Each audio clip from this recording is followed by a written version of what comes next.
Hello students. तो इस video में मैं बताऊंगी आपको कैसे सिनॉप्सिस लिखना है अपने रिसर्च प्रपोजल का, और उसमें क्या क्या हेडलाइंस होती हैं और क्या क्या आप चीज़ें इंक्लूडेड करेंगे। ये मेरा अपना पर्सनल फॉर्मेट है जो मैं आपको शो कर रही हूँ कि मैंने अपना सिनॉप्सिस कैसे बनाया था।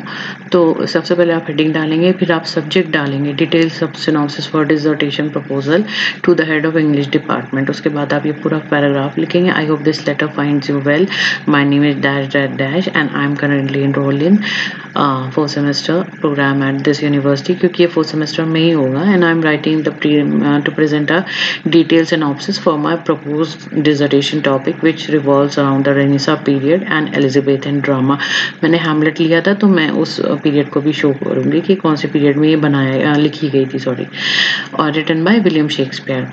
तो जो मेरे डिसर्टेशन का टॉपिक था वो था analysis of Hamlet's and its characters as a revenge tragedy written by William Shakespeare. तो अब आते हैं बैकग्राउंड पे, फिर हम लोग इसके बारे में बैकग्राउंड थोड़ा सा डिस्कस करेंगे, बताएंगे। आप जो भी सब्जेक्ट लेंगे या जो भी टाइटल लेंगे आप अपने डिसर्टेशन का, आप उसी का बैकग्राउंड बताएंगे। ये मैं अपने वाले का बैकग्राउंड बता रही हूँ। टाइटल के बाद बैकग्राउंड लिखना होता है।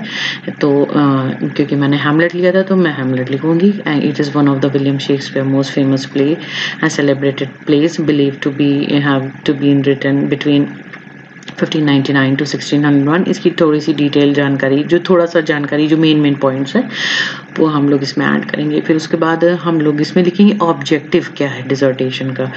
तो ऑब्जेक्टिव इसमें हम लोग जो लेंगे बताएंगे कि इसमें एक्सप्लोरेशन ह्यूमन नेचर का हम लोग एक्सप्लोर करेंगे, क्योंकि analysis of Hamlet as a revenge tragedy है। तो रिवेंज उसने क्यों लिया है, तो उसमें एक नेचर का, ह्यूमन नेचर का भी कॉन्सिक्वेंसेस था जो साइको एनालिटिकल थ्योरी थी उससे भी रिलेटेड है। तो इसका पहला ऑब्जेक्टिव होगा एक्सप्लोरेशन ऑफ ह्यूमन नेचर, और दूसरा ऑब्जेक्टिव होगा critic of power and corruption, यानी कि हैमलेट एक पावर पोजीशन में था और कैसे उस पोजीशन में या उसके आसपास कैसे करप्शन फैला और कैसे जो कैरेक्टर्स थे, क्लॉडियस था, उन्होंने उसने मतलब इन्फ्लुएंस किया, और ह्यूमन ने जो नेचर था वो किस तरह से बदला। बार बार हैमलेट का प्यार हुआ, फिर धोखा हुआ, रिवेंज, मैडनेस एंड मोरालिटी, इसके ऊपर वो थीम होता है। फिर उसको हम लोग एक्सप्लोर करेंगे कि उसने रिवेंज लिया तो क्यों ये रिवेंज ट्रेजेडी क्यों कहलाई गई है, जो जान रहा है बार बार क्यों चेंज हो रहा है। तो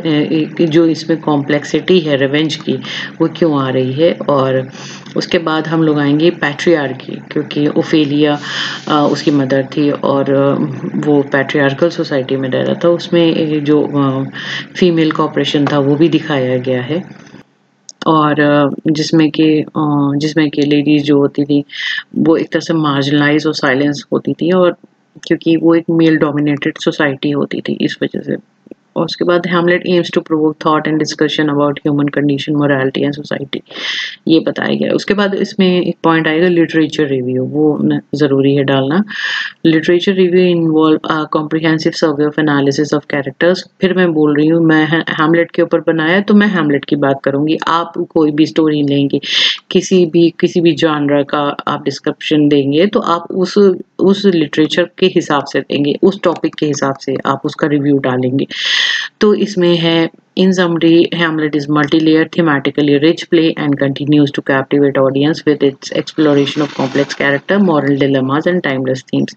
ये इसका एक छोटे से पैराग्राफ में हम लोग रिव्यू देंगे।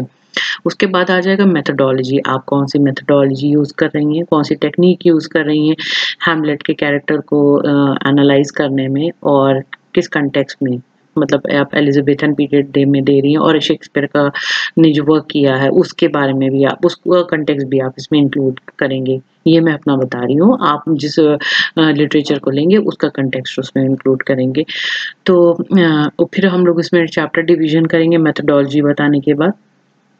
चैप्टर में क्या है, चैप्टर 1 कैरेक्टर्स को लेंगे हम लोग, कौन कौन से कैरेक्टर्स थे, फिर उनका इंट्रोडक्शन देंगे, कैरेक्टर्स का इंट्रोडक्शन नहीं देंगे, स्टोरी का इंट्रोडक्शन देंगे जो नॉवेल है, और ये रिवेंज ट्रेजेडी क्यों कहलाई है, why it is been called as a revenge tragedy. फिर उसमें साइको एनालिटिकल थ्योरी भी इंक्लूड हो जाएगी, ठीक है। फिर उसके बाद कंक्लूजन आएगा कि आपने जो डिसर्टेशन बनाया है तो आपने क्या मतलब कंक्लूजन निकाला, आपको क्या लग रहा है, और जो वर्क साइटेड होंगे मतलब आपने कौन कौन सी साइट से या कौन कौन से रेफरेंसेस लिए हैं वो आप उसका लिंक उसमें शेयर करें, ये लास्ट पेज पे होता है, वो होगा जो आपका डिसर्टेशन बनेगा उसमें।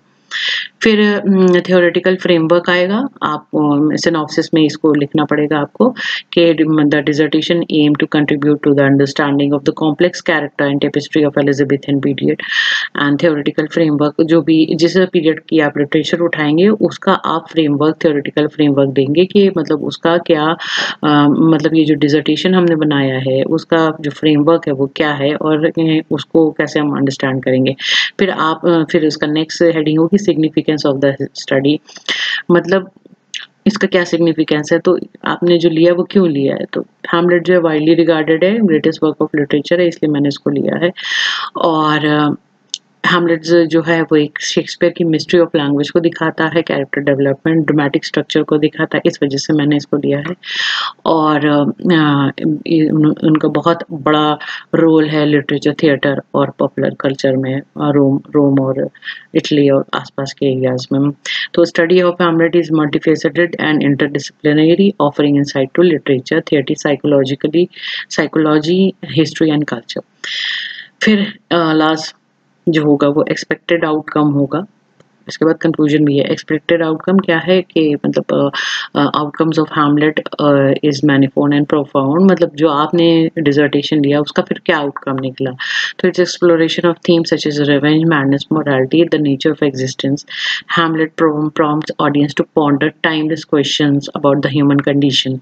So the play complex characters includes the introspective Prince Hamlet and duplicative King Claudius and the tragic Ophelia, इन सब के बारे में बताया गया है। तो जो आउटकम निकला तो आपने उनकी पर्सनालिटी को कैसे लिया, वो कैसे जो डायनामिक्स चेंज हुए हैं या पॉलिटिकली या मॉरली जो चेंजेस आए स्टोरी में वो कैसे आए हैं, और जो स्टेज और स्पार्किंग डायलॉग्स बोले गए हैं, इंटरप्रिटेशन बोला गया है जो बार सेंचुरीज में आया है वो कैसे आया है, ये आपको लिखना पड़ेगा। जो आप लिटरेचर लेंगे उसके बारे में आपको इसमें लिखना पड़ेगा। फिर ये लास्ट आ जाता है कंक्लूजन।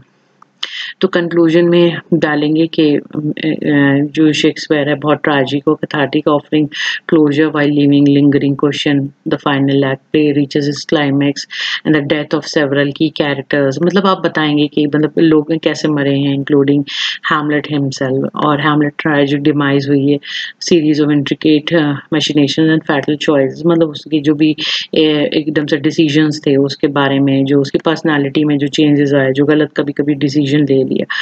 और it's also reveal newfound resolve acceptance of its own morality, and in the end plays conclusion underscored the fragility of human existence and complexity of human nature, क्योंकि human nature की बात करें तो किस तरह से human nature जो होता है complex हो जाता है और फिर वो गलत नतीजों पर पहुंचता है, एकदम से गलत डिसीजन लेता है तो गलत नतीजों पर पहुंचता है।